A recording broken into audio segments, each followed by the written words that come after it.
Hello, loves. So I'm back for part two on tranexamic acid. Um, yeah, I was basically ready to put in my order for this because I think for the money, $80 for a 3 month supply, like that's perfect. And just because like I've used muesli before, I want to say, gosh, for at least 6 months, if not longer. It's awesome. It's super easy to use. I felt like it was affordable. Getting my prescription, especially of because I was using the hydroquinone, it was like super easy. Like I was always like getting refills on it. I felt like the shipping was really quick. I mean, basically, like at one point, I had like way too much hydroquinone, like that I just wasn't using because I just kept on getting like these refills. But like you can stop it at any time, you can pause it, and I don't know. I really like muesli, so I was kind of ready to jump on and try this oral tranexamic acid. And then I read some more about the risks, and you guys know I'm a risky person.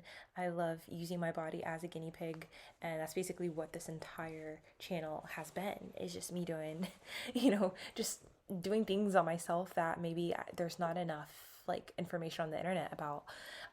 But with this, I kind of like just took a backseat because one of the, I guess, not side effects, but risks includes deep vein thrombosis. And so basically, that's where you get a blood clot like deep in your vein. Usually, this is in your leg, but there are times it can happen in your arm, and that can then move up to your lung, which is called a pulmonary embolism. So, two of the risks of this are not only deep vein thrombosis, but also pulmonary embolism, and those can kill you.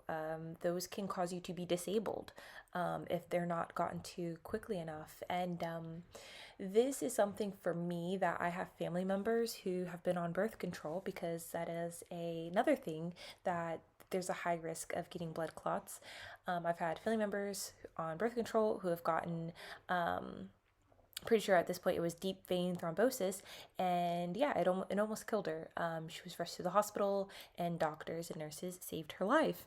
And I believe she was on Yasmin. It was either Yaz or Yasmin. I'm not sure if Yasmin tried to rebrand to Yaz or what it was, but basically, yeah, her birth control, started that, and not only that, but in my family, we have a history of, I have other family members who've had like heart attacks and things like that. So it's just when it when it comes to stuff like that, I kind of have to watch out and be careful. One of the things that the doctors will not prescribe this to you if you are on birth control. So you cannot use tranexamic acid if you are on any type of birth control. So not just pills.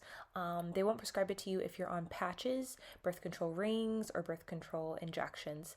Just because you're taking something. Because okay, if you're on birth control already, you are already at like such a high risk of that happening. And then not only that, but tranexamic acid already has a high risk as well. So it's like you're doubling down on your risk, and trust me, they're not gonna like take the fall for you. They're just not gonna prescribe it for you. Yeah, there's just like no need. And then you try to sue them. Like, trust me, too many doctors are being sued nowadays. So it's just something that you cannot take. I swore off of birth controls many, many years ago because it like just wreaked havoc on my body. And oh, sorry guys, if you hear, we have like guests over at the house, so it might be a little loud, but anyways, yeah, I don't do birth control. It can make you depressed. It can make you suicidal. A lot of people, like, it's so funny. They will go on it, like, to help with acne. I know some people who have gotten hyperpigmentation and melasma, and which is funny because, like, now I'm seeing more and more people of all skin tones and ages are getting melasma. And I feel like we're forgetting that birth control is one of the leading causes of melasma, and I talked about it if you saw part one about estrogen and how because birth control is basically a fake form of estrogen and progesterone, and for some people it completely helps them, it changes their lives, but there definitely are some risks, and there are some people who it does the exact opposite. It makes them worse for wear. It doesn't help with their periods, or it won't help with their acne, and it can cause a lot of skin issues, mental health issues. I know people who have gotten the birth control implant and the kind that goes in your arm, and basically within a year gained 70 pounds. She wasn't doing anything different. It's just her body started storing the food that she was eating, as fat very quickly. And so, and she's a pretty small girl. I feel like she's like 5'2", if not smaller. And, when you're putting on that type of weight, like it shows. Um, so yeah, I'm not a big proponent for birth control just because when you're using, fake hormones like that and you're putting it in your body, for me, I've had it to where some like IUDs with hormones in them, even the low hormone birth control pills and IUDs have had me bleeding nonstop for 11 months. And yeah, I dealt with it for 11 months until finally having it taken out because like I have friends and I have other family members who have like been on some of this stuff too. So I'm like, oh, it'll be fine. And it's like, no, not everybody works. Everybody, as in your physical body, not every physical body can handle this stuff. And so that's just one of the things with the tranexamic acid. They won't let you take it if you're on a birth control, any type of birth control that uses like hormones. But also, even if you're not on a birth control, there is already a high risk of blood clotting and deep vein thrombosis, pulmonary embolism, and not to get too out there, guys, but if you got the jab, just know that you are also at a higher risk of those things. And so you just have to be careful.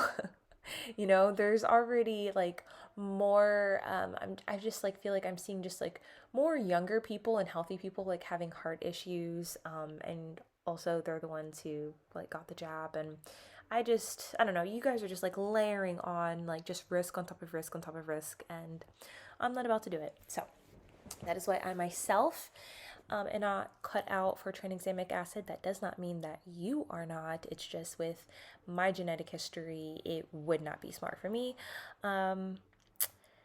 Another thing I wanted to say was that as far as taking this for all over skin lightening, because there just isn't a lot on the internet about all over skin lightening for this. We know that it works for hyperpigmentation and melasma, but as far as what we are trying to do on this channel, if you follow me, we don't know yet how well this works. And so just know if you do start it, you should probably like start a YouTube or something and document basically your results, because we don't have anything. Like I couldn't find any history of other people using this for all over skin lightening.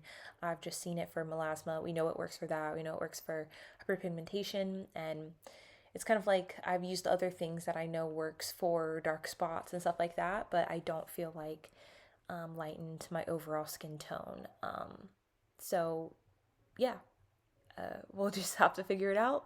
If you're comfortable being the guinea pig in this way, then yeah, definitely document your results, because I would love to know. I'm curious, even though I cannot take it for my health, but I don't know.